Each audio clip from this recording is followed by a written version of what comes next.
My father was dying. On a whim, I brought my guitar to the hospital and sang and played for him. He was drugged but still in pain, disoriented, confused. But something curious happened every time I played him music. His hands, blotchy and wrinkled, clutching the bed rails, loosened their grip. His shoulders and his chest, tight against his discomfort, relaxed. His wispy breathing deepened and slowed. His contorted face relaxed. And oftentimes he fell into a deep, badly needed sleep. Sometimes he sang along with me, recognizing music that he had taught me. Did he behave this way because I was his daughter and I knew the music that he loved? Probably. But there was something else. I'm Robin Russell Gaiser, a certified music practitioner. This experience with my father followed me around for years after he died. What did it mean? Would other people respond to music the way my father did? Unbelievably, I came across a program that trained bedside or chairside acoustic playing or singing musicians to offer bedside music for critically and chronically ill, elderly, and dying persons. I thought it couldn't be true, so I researched the program and found the curriculum and the classes to be quite interesting and quite rigorous. So I applied, was accepted, and in 2.5 years I became a certified music practitioner through the organization called Music for Healing and Transition Program, one of 4 such programs in the United States today that does accreditation for therapeutic musicians.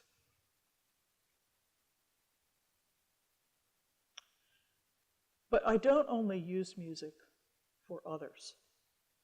I want to tell you a story. A couple of years ago, I broke nearly every bone in my right dominant side, my shoulder, my humerus, and both wrist bones. The shoulder and humerus required surgery, and I was necessarily put on opioid pain medications. When I felt I didn't need them, I just stopped taking them and plunged into what was later diagnosed as major medical withdrawal, a problem that is killing opioid users or creating continual usage of these drugs. My symptoms? First a panic attack, then terrible claustrophobia, shaking, sweating, diarrhea, nausea. My heart was pounding. I thought it was going to come out of my chest. Mood swings, and just torturous thinking. But I could have been, that day, one of 46 persons who died from opioid addiction. That day, I was that close. Instead, I was 1 in 10 persons who got appropriate withdrawal treatment. 42,250 persons in the U.S., the latest statistics in 2016, died from opioid addiction. That is 5 times as many who died in 2000. So I called my primary care physician, was seen immediately, and she wrote out a very specific chart for me to reduce the drugs over tiny increments over several weeks.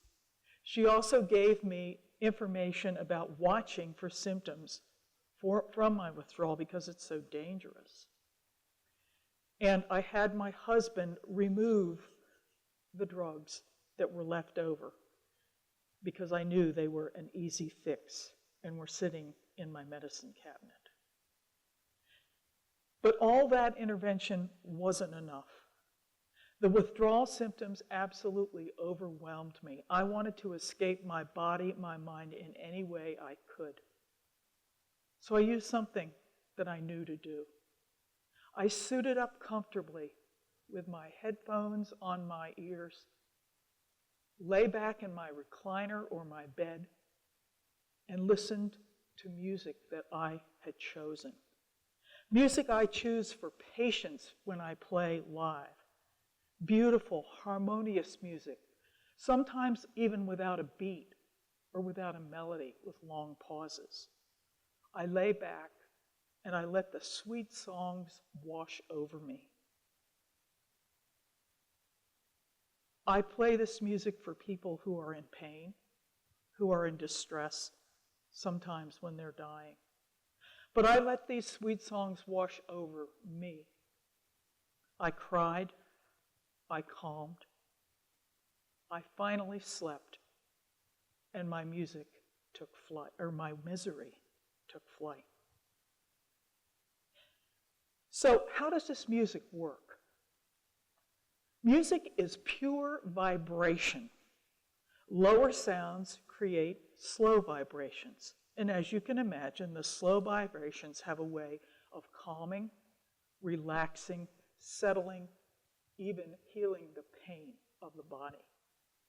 Higher sounds create faster vibrations. And as you can guess there, they rev up, energize, encourage movement, raise spirits. Let's see, where do I go from here? Oh, music affects the body, inside and out. Has your skin crawled from from bad, unpleasant sound? Or have you gotten chill bumps from beautiful music?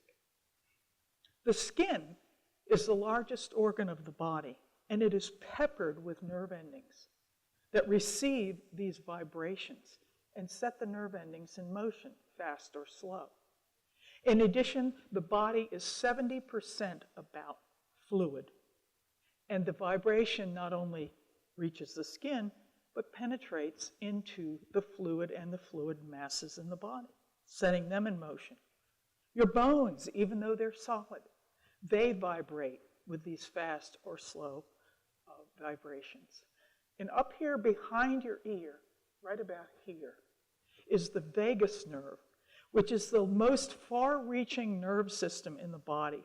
It reaches to every organ system in the body.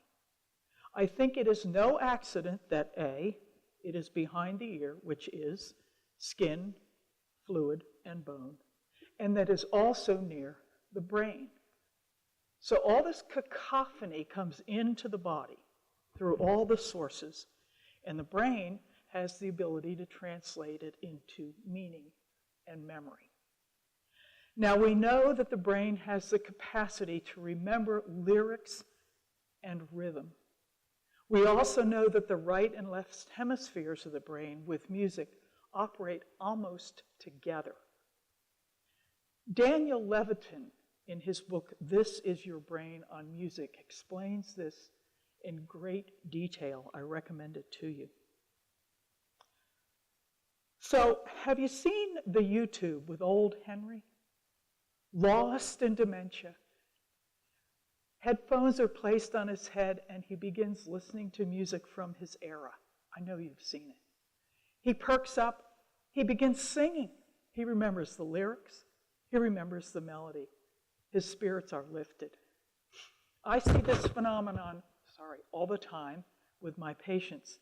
And perhaps you have seen that with a relative or a friend lost in dementia, hearing a favorite song and coming to life.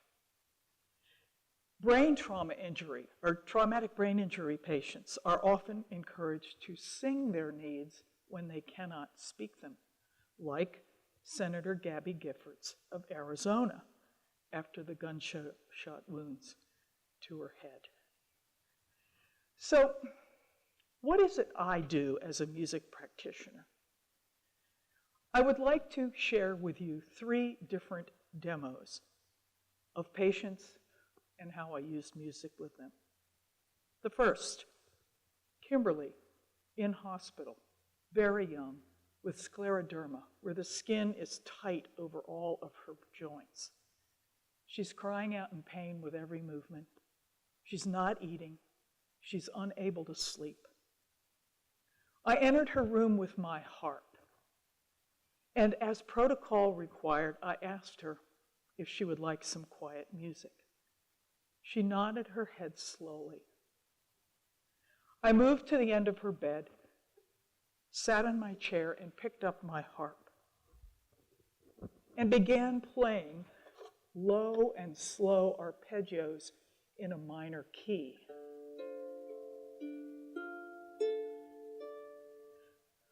I watched her for signs that the music could be disturbing her, signs that I look for like restless hands, a tick under the chin, a furrowed brow, but they weren't present. I saw her hands relax beside her on her bed. Her eyes began to flutter, and then she spoke. And she said, "I've never heard anything like this before. I've never felt like this before." And she fell asleep. I continued to play, and I snuck in an Irish air once in a while.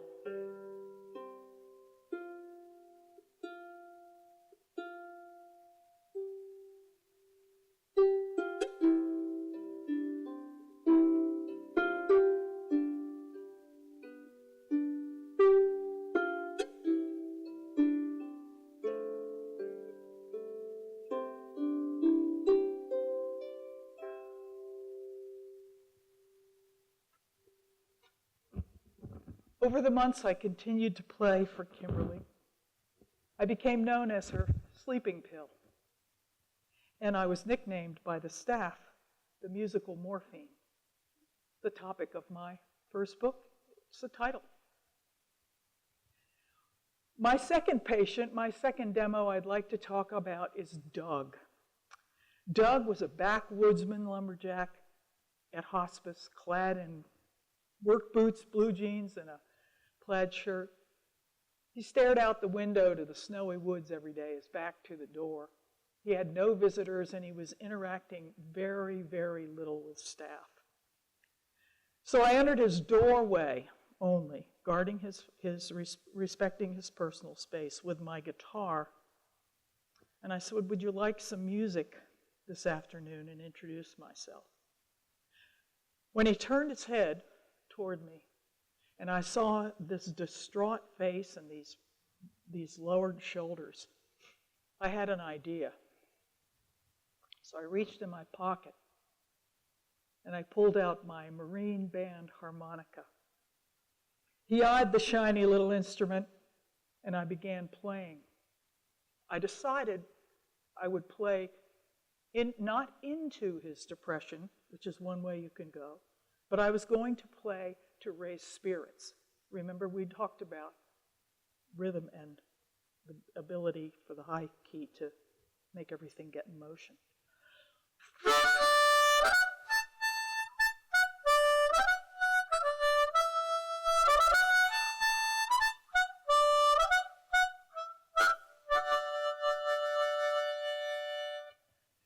When I ended, he spoke.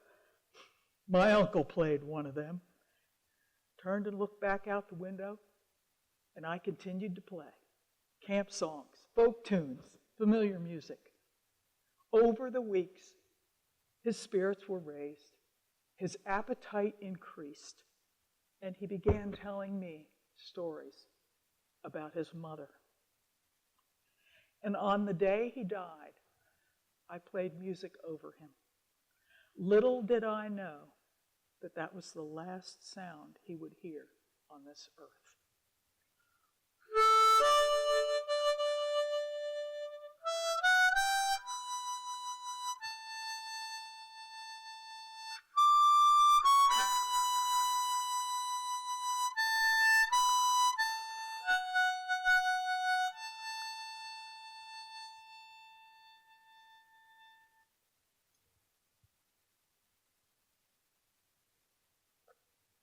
The last demo I'd like to give is a demo about an actively dying person, a person right near the end of life. Most people, like I did, think you will play familiar or favorite music for a person who is dying. Not so. Think about it.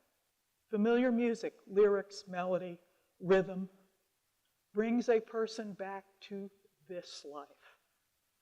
And as a music practitioner, what I am doing is trying to help them gently go where they are already going, moving them into the next life.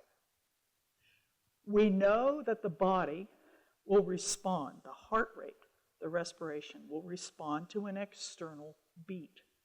Again, bringing the heart back to this level, or to this earth.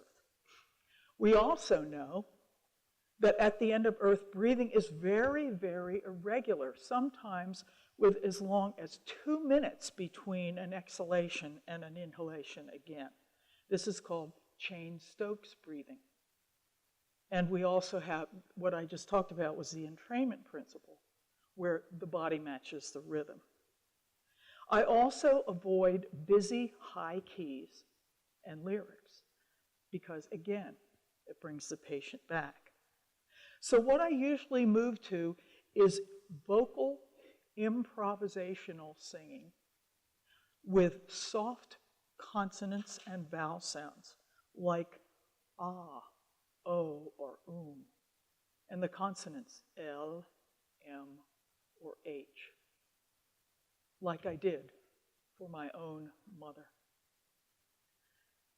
She was dying and restless. I moved in close to her, knowing that the vibration from my voice reaches deeply into the body, the mind, the spirit. She was medicated, but only when I chanted did her struggling cease. And late on that long day of chanting, I gently chanted her into this next world, like this.